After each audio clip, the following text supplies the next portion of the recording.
Class 10 trigonometry यानी कि त्रिकोणमिति। अगर मैं बिना पेड़ पर चढ़े उसकी हाइट बता दूं, या बिल्डिंग पर चढ़े उसकी ऊंचाई बता दूं, या बिना नदी पार किए बिना उसकी चौड़ाई बता दूं, तो क्या आप मानेंगे? आंसर में आएगा कि नहीं। यह जादू नहीं बल्कि गणित की एक शानदार शाखा करती है जिसका नाम है त्रिकोणमिति। क्लियर? यानी कि ट्रिग्नोमेट्री जिसका नाम है। ठीक, तो आज हम इसी पे चर्चा करेंगे। ठीक, आज से हम त्रिकोणमिति को बिल्कुल बेसिक से पढ़ेंगे। अगर आपको अभी तक कुछ भी नहीं आता तब भी इस वीडियो के बाद आपको समझ आ जाएगा कि ट्रिग्नोमेट्री आखिरकार है क्या। नमस्कार दोस्तों, मैं हूं मोहम्मद इमरान और आप देख रहे हैं सीजान इब्राहिम क्लासेज। आज हम पढ़ने जा रहे हैं त्रिकोणमिति। ठीक, तो देखिए, ये जो क्लास 10 के बोर्ड एग्ज़ाम में आता है, पॉलिटेक्निक में आता है, या किसी अन्य एग्ज़ाम की तैयारी कर रहे हैं, तो यह पूरी सीरीज आपके लिए बहुत ही काम की होगी। तो चलिए शुरू करते हैं। आपका टॉपिक है त्रिकोणमिति क्या है। तो देखिए, त्रिकोणमिति है क्या। तो त्रिकोणमिति हम लोगों का क्या है? ट्रिग्नोमेट्री यानी कि जो त्रिकोणमिति बनाई है 3 शब्दों से मिलकर बनाया है। त्रिकोणमिति शब्द का मतलब। ठीक, तो देखिए, सबसे पहले समझते हैं कि त्रिकोणमिति शब्द आया कहाँ से है। बात क्लियर? ये कहाँ से आया है।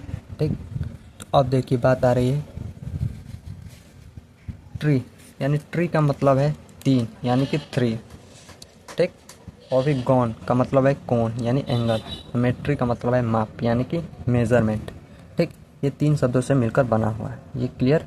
अब इसी तरह हम समझे, यानी trigonometry equal tree angle plus measurement, तब मिलके बनेगा ट्रिग्नोमेट्री। ठीक, अब देखिए, मतलब त्रिभुज की सहायता से माप करना, यानी कि ये ट्रिग्नोमेट्री है, ये त्रिभुज की सहायता से माप हम लोग ज्ञात कर सकते हैं। ठीक, क्लियर? इसी तरह देखिए, त्रिकोणमिति की ज़रूरत क्यों पड़ी। सभी लोग पढ़ लेते हैं लेकिन ये सब बातें क्लियर नहीं करते हैं। तो देखिए, मान लीजिए आपके सामने 100 फीट ऊंचा पेड़ है। ठीक, 100 फीट, समझ रहे हैं? अब देखिए, क्या आप उसकी ऊंचाई मापने के लिए ऊपर चढ़ेंगे? तो नहीं भाई। अब मान लीजिए टावर है, तो टावर पे हम लोग चढ़ेंगे? तो देखिए, नहीं भाई। तो फिर ऊंचाई कैसे पता चलेगी? पता कर लेंगे। तो देखिए, यही काम है त्रिकोणमिति का, यही काम ट्रिग्नोमेट्री करती है। ठीक, अब देखिए, इसी तरह बिल्डिंग की ऊंचाई, पहाड़ की ऊंचाई, नदी, टावर की ऊंचाई, इन सब की माप त्रिकोणमिति से की जाती है।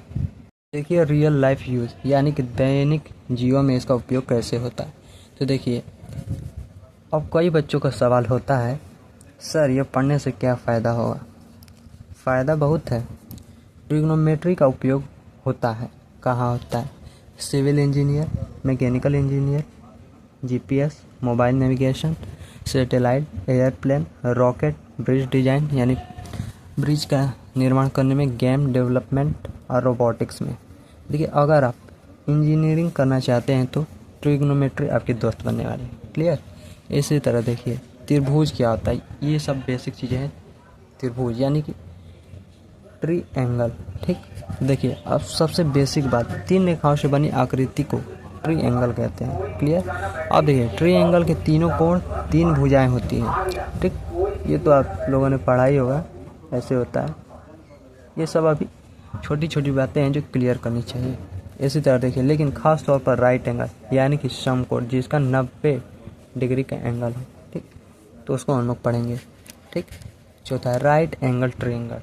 ठीक, यानी कि समकोण त्रिभुज। ठीक, जिस ट्रायंगल में से एक एंगल यानी कोण 90 डिग्री का हो, समकोण त्रिभुज कहलाता है। इसमें 3 भुजाएं होती हैं, कोण होता है, आधार होता है, लंब होता है। ठीक, इसे भी आगे पढ़ेंगे। इसी तरह देखिए, सबसे महत्वपूर्ण बात, 90 डिग्री के सामने वाली भुजा हमेशा कोण कहलाती है। ठीक, कोण होती है। अब यह पहचान गए तो आधी ट्रिग्नोमेट्री यानी कि त्रिकोणमिति आसान हो जाएगी। ठीक, क्लियर?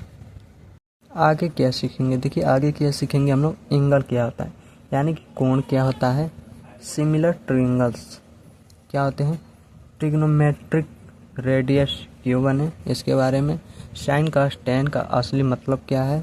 यही ट्रिग्नोमेट्री की असली शुरुआत होगी। ठीक, तो बेसिक क्लियर कीजिए। अगर आपको यह वीडियो पसंद आया हो तो इसे अपने दोस्तों के साथ ज़रूर शेयर करें, चैनल को सब्सक्राइब करें और बेल आइकन दबाएं ताकि ट्रिग्नोमेट्री की पूरी सीरीज आप मिस ना कर सकें। ठीक, तो मिलते हैं अगले एपिसोड में। ध्यान रखें।